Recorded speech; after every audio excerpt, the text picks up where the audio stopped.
Hey everyone, this is Willis, one of the hosts and part-time editor of the podcast, just here to give a slight addendum. In this recording, we refer to this episode as episode 4, and the next one as the 5th. And this is obviously incorrect. Unfortunately, the original episode 3 has been lost in time. Personally, I blame Arya, but we can't draw any conclusions. Regardless, this episode is episode 3, and episode 4 will be recorded live a week after this episode goes up. Anyway, back to the episode. Hello, everyone, and welcome to VALORANTS, the only podcast that thinks you needed to be there at VCT Masters Tokyo to really get it. I'm your host, Willis, and joining me, as always, is Arya and Eyto. Hello, I'm Arya. And hello, I am Eyto. So, we don't have anything else to talk about today. It's nothing but VCT 2023 Masters Tokyo. It's finally done. And it's the outcome that we kind of expected, because there's one team that has just been dominating VCT for a while now. Right. I mean, to be fair, though, I did want to give Loud a little bit more credit because coming into VCT Masters Tokyo, in VCT Americas at least, they were the dominant team, right? But coming into Masters Tokyo, they ended up being 7th or 8th place. So not a good run. Not a good run. Yeah, no. They got knocked out pretty early, and by a very surprising team, because in this tournament, Edward was gaming, and they were gaming pretty well. I think they were definitely the standout team. Right. Yeah. I believe. I think they had they were given a spot in Masters Tokyo. Mm-hmm. If I remember. Yeah, correctly. they came in 6th place. Mm-hmm. Tied for 5th place with Team Liquid, and they still had the second highest ACS average for their team, which is crazy. I mean, they were kind of carried by the top player of the event, Kang. Oh my god, the dude is crazy. He is cracked out of his mind. So who would you say is your MVP for the entire tournament then? Your personal pick, not the number one out of everyone, but no. You don't understand. This man is crazy. He is MVP for a reason. I think the stat. I'll have to find the stats for this because I don't have it pulled up as of right now. Mm-hmm. But I believe, as far as they did a stat on op kills during all of VCT, right, Masters Tokyo, and I think it was like Artis at number 2 with like 30 something op kills. Mm-hmm. Number 1 was Kang with 100. 100. It's like 70 more than second place for most op kills. Like, the dude was on something. I'll have to find the stats, so I'll get back to that. And that's the operator was used 438 times during the entire event. So that's 4th of the wow. Well, how is that calculated? Is that 438 times it was bought, 438 times it was shot, or 438 kills? Weapon usage. So the number of times it was used in the entire event. With obviously the Vandal being the most. Well, I mean, so I feel like normally you see weapon usage by percentage, like how do we calculate weapon usage when it's number of times used? Is it just number of rounds that someone has one? So I think the stat that Arya is referencing is the amount of kills that weapon has got. Okay. Yeah. And also, Edward Gaming coming in 5th/6th. Mm-hmm. Yeah. So yeah. One can only imagine that if you were allowed to play more games, that number would go up. More op kills. Yeah. All right, so I found the stat line. All right, so total operator kills at Masters Tokyo is 3rd place from Evil Genius Bustio with 29. 2nd place Artis from Energy with 30. And then 1st place Kang from Edward Gaming with 103.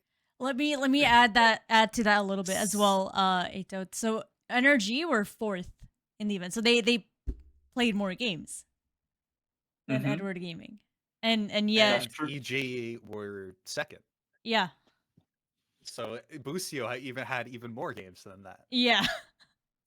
Which is It's so insane. I mean, to be fair though, Kang is like a Jet main. He plays Jet. He might have switched off a few agents, but I'm pretty sure he's playing Jet most of it. So it definitely enabled him to get, play the op more. He was the dedicated opper on the team, but even still, like that is like 73 more kills on the op than any other person in the tournament. That's just obscene. And I guess to be fair, yes, Artist switches off Chamber and Killjoy, but most of Artist's agents gameplay has been with Jet. So definitely like an insane statistic. Amazing performance from, and I'm pretty sure I'll have to check the profile, but I'm pretty sure like this player is like 17 or something. This is a young kid clapping cheeks out here. A bit on the negative though. Do you think that the fact that his team lost, presumably they're not getting the kills, do you think he just has to? Is there just more fish for him to catch? You're saying like because he's always put in a deficit scenario or something like that. Right. He always gets the kills. Right. Like if he has a higher percentage of the kills on his team, if he's playing Jet more. I'm not downplaying his skill at all, because likewise, if his team's always on the back foot and losing, he probably has less money to get the ops. But just wondering what factors make up this statistic. I will also pull up this statistic. He has an FBSR of 61%. For those that don't know, FBSR is first blood success rate. So more than 50% of the time he is winning his first fights. And is that is that when he goes for first blood? Is that how that is calculated? Yes. Either he or somebody else when he engages or gets engaged. I mean, on the bright side, it's not like his first fight. Well, it's the first fight in any given round. Yeah. Sorry, my question is, if two people other than him engage in a fight for first blood, does that lower his percentage? No, I think it's only the fights that he is in. Okay. It's the first blood over first blood plus first death. It does not regard other people dying or killing for first. In any case, it is.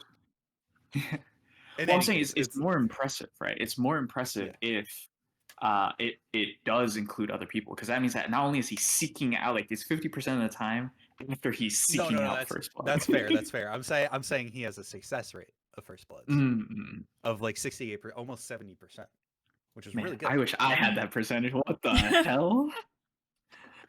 So you were saying earlier about if it's if it's just that he has more chances to get those op kills, right? And get those fights in general. It's because of his team is getting that opportunity to fight, right? Because you have to set your like you mentioned, Will. He's a Jet player, so you have to set your Jet up for a pick. Obviously, Jet has their own mechanic where it's like, set a dash, peek, dash away if you get the kill. But this is like high level gameplay, so there has to be some sort of team play involved. I like that. So I think it's yes, he's getting more opportunities, but it's because his teammates are setting him up to get those opportunities. Very true, and he has a very high FB. What was FBRS? FBSR. FBSR. First blood success rate. Yep, and that just shows how well the team play has to be then in between him and his teammates. Do we know if that's how high up there is that? So I'm looking at all the other top 10 players, and all of them are in the like mid to low 50s. Like the next highest I see, I think, is like let me double check this one again. Alfire with like 57. So having above 60 is pretty good. It's pretty damn good. So yeah, really standout performance from I would say Edward Gaming, but I think it was really just Kang. The dude was on something, and I need it. I need it for my ranked games. Bath salts, dude. It's bath salts. So, That maybe, I don't know. Might have to ask him on Twitter. I don't know. I'll have to see. Yeah, you'll have to But- figure that out real quick. Yeah, but even though he was the MVP of the tournament as a whole, Mhm. obviously EDG did not end up winning. Mhm. The strain on Kang Kang's back was too much, and the win ended up going to probably few people's surprise, Fnatic. Oh, I was Because never they're just- surprised. I was Yeah, I know. I was 'cause expecting they're this. just crazy. Hell yeah. You They set know up what they're Durka, you're doing. good. Yeah.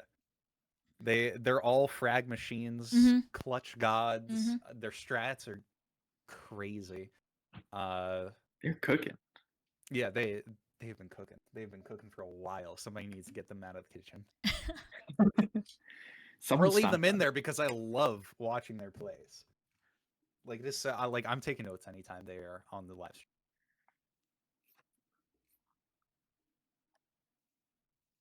And then the Fnatic. Actually, before we step into Fnatic's world, well, Boaster's world, the other two, the top two teams for their regions, DRX and Loud. Again, like they had a pretty unstoppable performance during their regional events tournaments, but as soon as he stepped into Masters Tokyo, something was just off for both of them. Yeah, it also They wasn't weren't- just them. It was every top team from each region. Team Liquid as well, which a lot of people would expect Fnatic to be the #1 team from EMEA, but it was actually Team Liquid that won the qualifier and beat Fnatic out for the first seed. They ended up tying for 5th place with Edward Gaming. Oh, interesting. So it was a big upset for a lot of the first seeded teams from each region. Right. But no. What do you think that means? I don't know. I mean, it's interesting because you can't really discount a lot of these teams. Like, a lot of people thought Na'Vi was going to go really far. They ended up tying for 11th. Yeah. And on the other hand, a lot of people didn't think EG deserved to be here, and they got second. So, it's I'm you on can't that really train. discount any of these teams. You're on that train. I was on the train How of. could you say that? How Listen. could you discount Potter like this, my queen? Listen, not completely. Part of me wanted NA to win, right? But given how they performed in Americas, I really wasn't sold on their whole performance, especially given the whole 10-man roster that they were running with. But You know given what was it Busio's performance in the grand final, that brought me back. Right, I had hope for the last 10 minutes. Of the EG tournament. qualified by the skin of their teeth for Masters, Right. and they went into the kitchen and they cooked. They cooked. They made Busio the head chef. They brought it back. Yeah. Like, I don't know what they did, but they turned it around. No, So good on them. every single 3K. I don't even know how many 3Ks and 4Ks Busio had on Lotus, but every single time Busio was alive, it wasn't over for Evil Geniuses. Fnatic was like, I don't know what happened to Fnatic for them to. They brought it back on Lotus. I have to make sure. 1 second. Yeah, what's also a little bit of an interesting stat, there was no outstanding performances from any of the NA players individually. The only NA player that made the top 10 was actually Som from NRG. No EG players, Dub streamer. including Busio. Fantastic streamer. Great streamer. Yeah, fantastic. I'm a tier 3 sub. How about you? Oh, same. Eyto? So, How about yeah, you? No other NA player cracked the top 10 besides Som, which is interesting. So NA really doesn't have the clutch god on their side. They don't have that one player. What's the word? The tens, if you will. They don't have a player with a tens factor, which is ironic because the NA teams. Imagine actually playing tens in this tournament. We'll get there. Yikes. LCQ is coming up. Please, I They just want still to see have him a chance. play. I just want to see him Sentinels play. still have a chance. I have my jerseys waiting in the closet. I gotta take it out, you know? Mm. Just give me a chance, Sentinels, please. Nah, it's fucked. It's over. Please. It won't happen. I spent time on Fnatic's site looking at their jerseys, and I'm like, I can't give up on Sentinels just yet. I can't do that. Please, I don't want to buy another jersey. Googling Fnatic jersey right now. They are pretty nice though. They are pretty nice. I did pretty spend nice, some though. They're time pretty during nice, the though. grand final looking at them. Most of it was sold out though. Understandable. Understandable. But yeah, no. What was it? Fnatic went through the entire tournament or entire Masters Tokyo tournament with only dropping one map, and that's too against Evil Geniuses. Right, and that wasn't even in the finals. No. That was in the semis, I believe. Upper final, yeah. Yeah, that's actually crazy. If you're built different, you're built different. Yeah, and they lost Fracture. That's it. Yeah, Fnatic is built different. I'm pretty sure EG took it. No, they banned Fracture. Yeah, Fnatic learned their lesson. They banned it Yeah. on the run back. They're not running it back. Yeah, understandable. We don't go back. Not dropping another game. You, not you. Not you. But yeah, no. Fnatic first team to win 2 majors, and honestly, going for the third. Lock-in, Masters Tokyo, Champions LA, maybe. Ooh, they might. I mean, Might do it. I mean, if any team can, Mhm. you know, they definitely have the. Well, obviously they're closest because they're the only team with 2 wins right. so far. They're But the only one there. if any That's team true. can do it, I believe in Fnatic. Who do you think? Okay, so given what we know about, or what has happened in Lock-in, what happened in the regional tournaments, and what happened in Masters Tokyo, who do you think is the next team that can actually, you know, give them a run for their money? Man, it's tough because we haven't seen Fnatic really struggle, Mhm. or at least in this tournament we didn't. Mhm. Like I mentioned before, they lost to Team Liquid in the Right. EMEA League Mhm. to lost out on the first seed. But other than that, I'm not sure who else Fnatic really struggled. I'm looking against. through their match history. It's Yeah, me it's too. the It's opposite just of 2 mine. O's, 2 O's, It's the 2 O's, opposite of 2 my O's. history. Dude, this is a green carpet. I haven't seen one in a For while. real. Loud gave them a bit of trouble in Lock-in. Mhm. But Right. I think they reversed 3-0'd, and if I'm remembering that correctly. Like Loud was up 2-0 and then Fnatic just won the next 3 and just won it. Was this the goated Icebox game where yeah, it was. Yeah. It was the goated Yeah. Icebox game. And that's why Icebox is banned now. You know, I also think the question's a little tough because of another factor, which Right. is just that I think Fnatic is a very tactical team, right? Or strategic. I never know the difference. Strategic, I believe. And I think what it'll come down to for a team to give them a run for their money, right, is really the perfect storm of their strategies falling out of favor. Right. And either a new agent or new strategy coming into favor, and then having a team that particularly is able to use those strategies, right? Right. Because if that doesn't happen, then we'll see what we saw here, which is, like Fnatic's strategy doesn't work on Icebox as well, Right. against like X team as well. Well, that team isn't going to beat them on most of the other maps, so you just ban that map, you know. So I think it's always going to be an uphill unless people are innovating at the same rate. You know, I think when you hear about Fnatic, you're like, oh man, like it's been the same team. They're really innovating. They're really thinking a lot and doing a lot of strategizing. When you hear other teams, it's like, oh, like, do you think this roster's okay? Like they rotated like 3 more of their members. Yeah, and, like this guy got injured, and it's like that's the wrong layer to be worrying about in order to fight against Fnatic. Yeah, I was gonna say, like for me, thinking about this question, I was gonna say Evil Geniuses because yes, even though They lost 3-0 at the grand finals.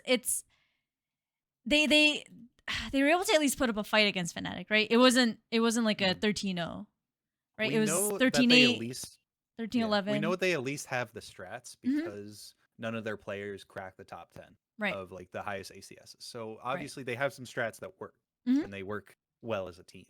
Right. Yeah, like these games, the grand final games were close, except for Lotus, which I thought was more towards Evil Genius's favor, which it was until Durka Until or it wasn't. until who picked it up. Let me see very quickly. Oh, Leo had pretty great rounds, and then Durka just went off as well. Mhm. But Split and Bind. Split ended up being 13-11 in Fnatic's favor, and then Bind ended up being 14-12 in Fnatic's favor. So for a Yeah, grand final, very I think this close. was a very, very good matchup. I would like to see, like you said, Roger, more innovation when it comes to actually making strats against Fnatic, trying to see what doesn't work for Fnatic. Obviously, Thrash doesn't work, but Fnatic was able to ban that right away, right? But what else is there for them to kind of go against?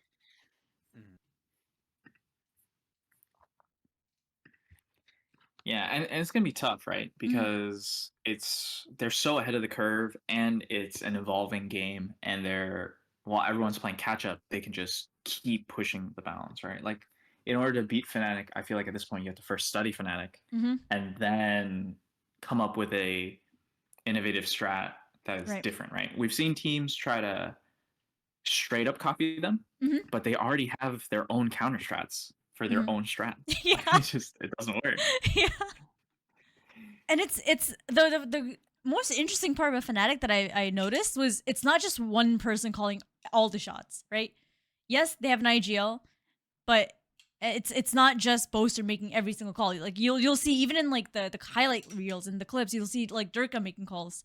You'll see Leo or Alpha just like Alpha just has things on locks. There's nothing to worry about.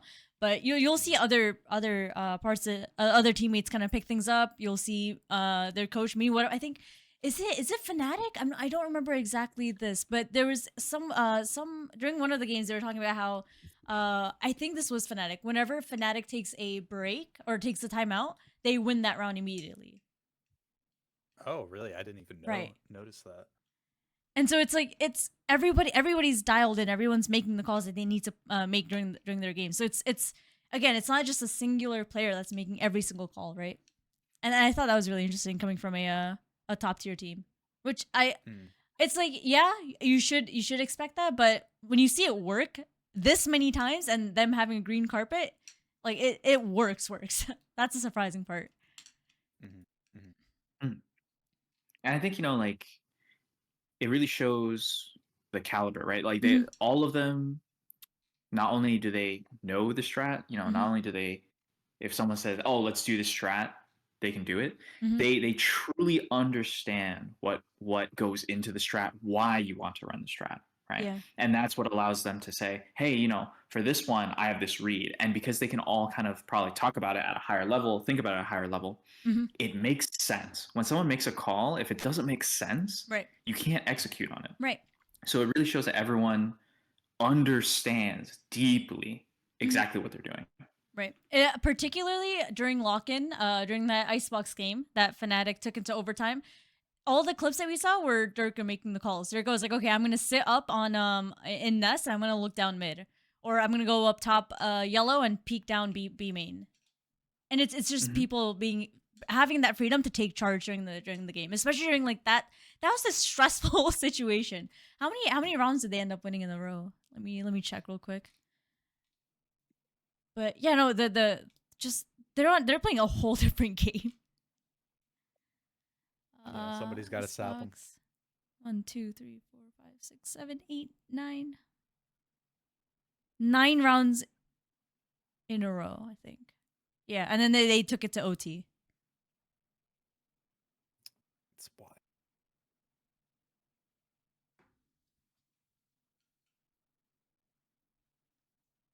Every time we talk about these teams that are highly performant and have so much team play, it really is so interesting how they're playing a completely different game. We just don't get to play that game. Right. I hesitate to say that, but it's just completely different, Right, yeah. like people queue up in a solo queue, and I totally agree with the mentality in solo queue where it's, hey, just be the lightest weight in the backpack and someone will carry you, and as long as you're never the worst player, you're going to rank up. And that doesn't really work in the case of Fnatic, right? You can't just be like, No. oh, I'm less bad than Mhm. everyone else in the game, so Mhm. hopefully it'll work. Like, there's so much coordination and stuff involved that even if as an individual player you're not the worst, you Right. might still drag your team down. Right, right. So highly respect Mhm. everyone on that team. Props.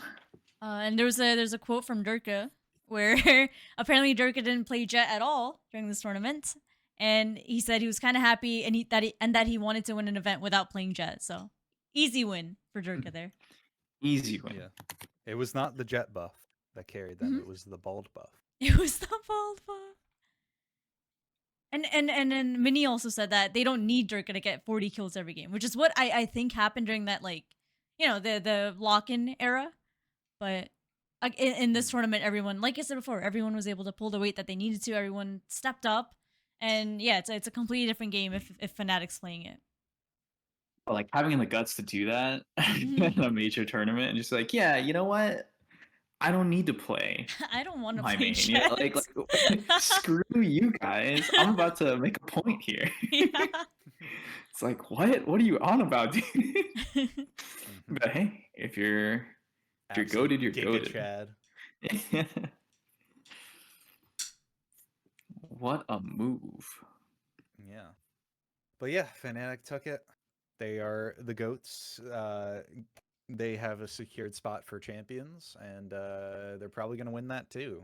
Yup. But I And don't then know, when your they do guess is that, good as mine. I'll get my jersey for Fnatic. Mm, That's all it takes. Win 3 in a row.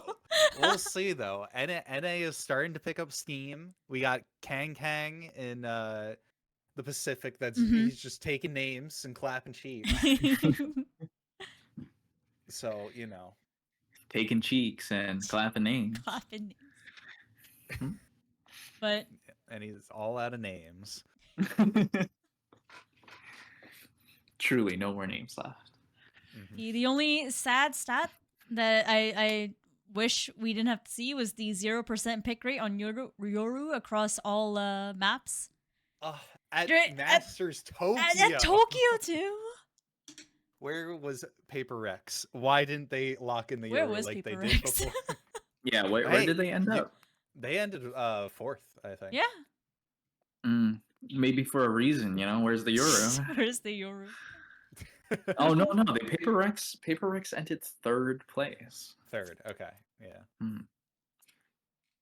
Imagine if they could add some confusion to their 3rd place opponents. I mean, in one of the games, each player played 3 different agents, so My goodness. That's great compared to Evil Geniuses in the Paper Rex versus Evil Geniuses game.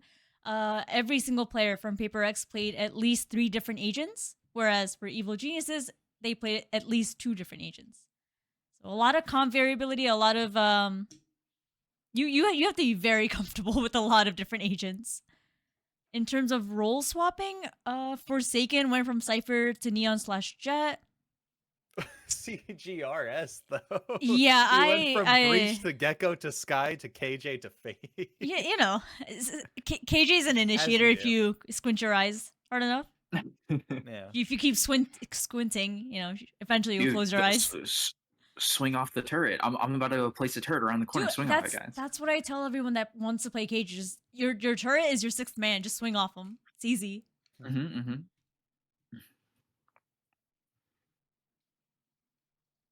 Yeah, honestly, I think as we kind of get deeper into Valorant's lifetime, agent skill ceilings are definitely being reached.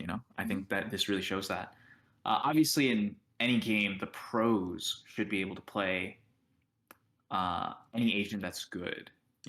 Right. But usually, even in League of Legends, that involves playing the current meta picks and then playing them all season and then being able to bust those out. it doesn't usually mean you can play 5 agents from different different From different roles Yeah. at professional It's level. So it's one thing that you could play like multiple agents in like the duelist role, but if you're playing like 5 different agents from all of the different roles, then you're yeah. crazy. Especially for a game where, like, in League of Legends, I feel like professional players will play like 3 or 4 characters in that one role, and a lot of it has to do with, what if I get banned out? This game Yeah, doesn't it's even have banning, counterpicks. you know? No, Yeah. no. So there's no banning, and there's no, like you're saying, counter picks, right? Like you Mhm. have to guess what agents they're selecting Right. immediately. There is Right. no agent select. Mhm. So the fact that all of that is in place and we still see this wide diversity really means that everybody can play a lot of agents, and you just got to choose the best agent for the map, and the utility comes second. Like, it doesn't really matter that much, which is, interesting, because skill expression is the thing that people care about, but it Yeah. appears that it is not from an agent selection perspective as much. Mm. Well, some diversity, to go back to your point, because I will say, looking at the agent pick rates, there are 2 maps in particular that there's kind of like a meta, like a solid meta that everybody's going with for the most part, Mm-hmm. and that being Ascent and Pearl. Since Yeah, such a good 100% map. pick rate, 92% pick rate, 92% pick rate. Ugh. Yeah, Pearl has been locked down. Also of note, like Pearl is NA's map apparently. Like NA is only lost like 1 game on Pearl at Tokyo or something like that. Like something I crazy. wonder what that's about. Like, what about it makes NA players suitable for it? I couldn't It's tell you. closer to I don't home. know. Port, not Fracture, the map No, that's no, no, actually no, in no, no, America. no. That one doesn't. We no. The one in Portugal. Yeah. Closer to Yeah, us. closer to Okay. our hearts. You Yeah, know. very close. Yeah. But yeah, Pearl it's pretty much a locked in roster of Killjoy, Sky, Viper, Harbor, Jet. And yeah, and then for Ascent, it's what, a KJ, Sova, KO, Jet Omen, Omen. Jet. Mm-hmm. Yeah. And like that, like the Ascent comp has been the comp for the longest time. But this is a good transition. It's actually starting to be shaken up a little bit. And that is being done by M80, who Cool. actually brought a different comp to Ascent, which I really liked. They brought a Breach to Ascent. It was really good. But Mm. Ew. since we're talking, it's Oh disgusting. no. But I can since only we're talking about imagine. that, Mhm. and since we're NA biased, let's talk about VCT, the Challengers Ascension tournament. Let us. So it was 6 teams, like 2 from NA, 2 from Latin America, and 2 from Brazil. Mhm. Only one of them gets to move on, and that team ended up being the Guard. I think probably a fan favorite. Is actually really interesting because both the NA teams ended up in the grand finals. So like NA supremacy, or not? NA supremacy. So Yeah. let's go. I mean, yeah, no, the guard hasn't the favorite ever since they came into existence, right? Yeah. I don't know anyone that says People they love don't them. like the guard. Yeah. What Yeah, was Guards. what was the other NA team? So the other NA team was N80. Relatively new, I would say. Mhm. They never had any the presence before franchising, I would say. So they're definitely a relatively new team. I think maybe some of the roster might have played for other team, like Xander's on the roster, I'm pretty sure, and John QT. I think those 2 are definitely veterans. I think they were on other teams, but formerly Ghost Gaming. Okay, never mind. They were in the circuit before the franchise. Okay. Yeah, I mean, But over yeah, so the past now, year, they've been building quite a record too. Mm-hmm. So after Champions this year, and once we get to 2024, Mhm. the Guard will now be joining the rest of the NA teams in the Americas League. Fantastic. So how does that work going forward? Because I'm assuming they're not planning on adding a team for each region every season or so, right? So is someone So rotating out? that's a good question, and I don't know because the teams that are in like the franchise, like the main league now, they paid a lot of money for their spots. So Yes. to just be kicked out and say no no no you're gone. You're done now. You're done. And at the same time, I don't know if the guard needs to pay because they've earned it, and also the guard is like the esports team is kind of gone. Right. Like the Yes. VALORANT team is just Mm, kind of like the remains of the esports team. Like if the Hmm. guard did not win this, I'm pretty sure they would have disbanded. Right. So I am not sure how, like, if they're going to rotate teams out or if they just add a team every year and then after like 10,000 years they say we're going to reset the bracket. And they have a Hunger Games style It's a free for all. free for all to Only determine the only new on Minecraft teams. Hunger Games. Whoever wins gets a spot. I was thinking PUBG. PUBG, Either not works. Minecraft. Yeah. not the crafter? Not the crafter. Maybe Roblox survival. Ah, okay, One of okay. them. Mm-hmm. It's a completely In different any case, game to yeah. determine their fate And in Valorant.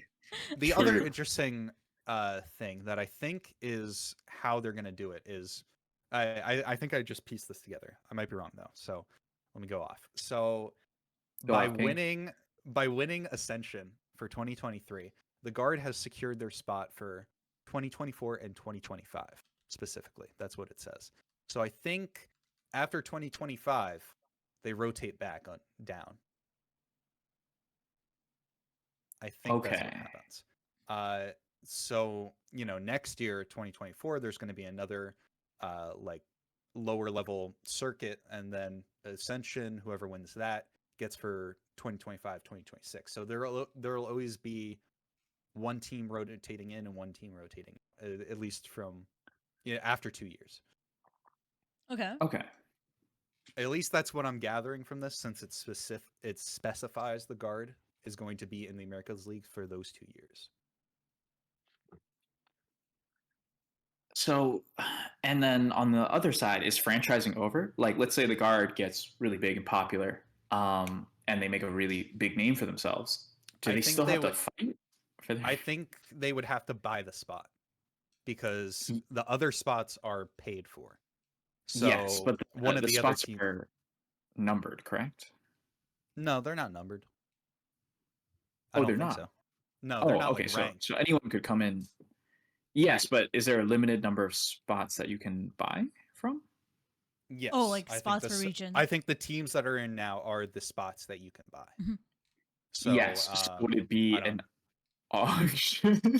Yes, so I think if one of the teams that is in the franchise right now that's like paying for their spot, say like Sentinels or something, say like they go bankrupt because they lose tens and like their team does My terrible jersey. because tens. Whoa. So if that happens, not that it would happen because I It's heckin' love tens. tens. Yeah, there. Yeah. Thank you. Jeez. Sentinels love would probably tens. then auction off their spot in the league, Mhm. and Mm. then teams would bid for it, I assume, unless there's like some sort of backdoor deal that they do, but I don't know how they do those I things. haven't found the back door yet, but Still trying to get in. Still trying I'm to trying. get in. I'm trying to get nice babies a spot here. All right. I'm trying to do something for us. Yeah, okay. Anyway, Hold it in. Will. Hold it in. Anyway, You're a big boy. You're a big boy. I No, you can. No, you can. No, I believe in you. okay, You so- can. Yeah, so anyway, Sentinels would probably auction off their spot Okay. to probably the highest bidder, say that being the guard, and then the guard has a secured spot in the franchising league that they just need to pay like $2 billion for every year. Mm-hmm.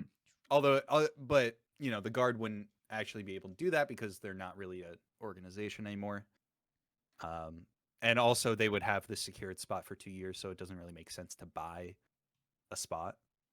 So it'd probably be a So different it's team, a but semantics. so it's a mix of spots that you get by merit versus spots that you get by paying. But Yep. you also have Yes. to be invited to pay for that spot. That's what franchising is.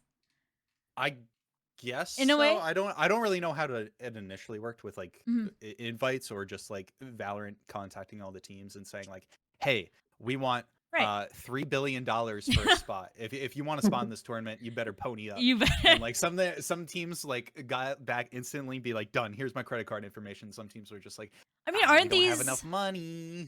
teams similar to those that already have a spot in league? Like the professional league teams? You know, I don't know if League of Legends is franchised, and I think that was the part. We can do a quick. Yeah, we can do a quick Hold search. still. I mean, while Eyto looks that up. So if the guard were to get a spot, which they did in VCT Americas, who is leaving? No one. So what I think like all the Huh. franchising teams, all the teams that pay Right. stay, right? Okay. So for 2024, Interesting. it's going to be an odd number of teams. Okay. The guard is just going to be an extra team. So for 2025, it's going to be even number of teams again because the guard will still be there, and then the team that won 2024 Ascension will be added. I see. And then for 2026, the guard is going to leave, and another team's going to. The team that wins Ascension 2025 comes in. Gotcha. Okay. I think that's how that goes. This is all conjecture and Right. probably easily Googleable. Yeah. And I could definitely be disproven, but this is, the dots that I'm connecting. And, Interesting. I don't know.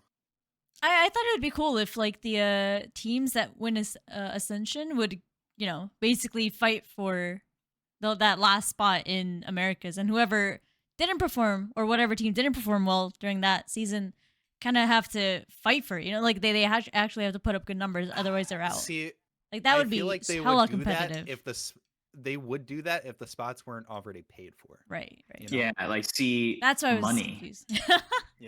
Yeah, they want the most money they can get. Therefore, they require the spots to be paid for, or at least some of the spots. They add these spots in, like the two extra spots for Ascension. Right. Because they want people to believe that they can be good enough to be a believe. pro. Yeah, that could be when in reality, they suck Oh. and they're gonna be hard stuck gold for the rest of their And lives. they interlock Jet and Reyna, and they don't blind. Yeah, okay, sorry for that. Guys? Sorry. Guys? Sorry, I was just projecting a little bit. Just needed to Guys, get is that out. everything I needed to get that out. That's why I've been playing American Truck Simulator. I've been running away from it for a while. So, quick backpedaling a little bit. The LCS, the League Championship Series, is also franchised. Okay. And it costs a flat 10 million to do so. Yeah, makes sense. For teams that had existed at the time, which was in 2018. Any new coming team also had to pay an extra 3 million to compensate teams that were not selected. Okay. Do you have a list of the teams? I can look that up. Okay. Because we are Let's interested see. if Riot plays favorites and just chooses the same teams for their franchising. I thought they did because some of the teams were familiar names. I have no idea because I don't play League. 100 Thieves, you got 100 Thieves in there? You got 100 Thieves? Well, I mean, once you hit the We got million 100 points. Thieves. Yeah, Cloud see, that's what I'm 9, saying. That's all I needed. Dignitas. So these are the teams competing. I don't know which of these are franchised versus if they also have a spot that you can fight over. But of the ones that are also in Valorant, we have is TSM in Valorant? Are they franchised? When does No, TSM play? not franchised. Do you know? Okay. They're not in it anymore. TSM is done. So 100 Thieves, Cloud9, NRG, Team Liquid, and Evil Geniuses. Yeah, that sounds right. Yeah. That is all of them. And then there are a lot of teams that seem to only do League of Legends, as far as I know. Okay. I do not know I don't believe we've ever heard of these teams playing Valorant. We have FlyQuest, Golden Guardians, Immortals. Oh, Immortals GGs. used to. They used to. Golden- Okay. Yeah. Yeah, Golden Guardians is just an esports team that's partnered with the Lakers, I think. I don't know Oh, that's NBA. awesome. Something I like only that, know yes. because they have Smash players, or they used to have Smash players Ah. sponsored by them.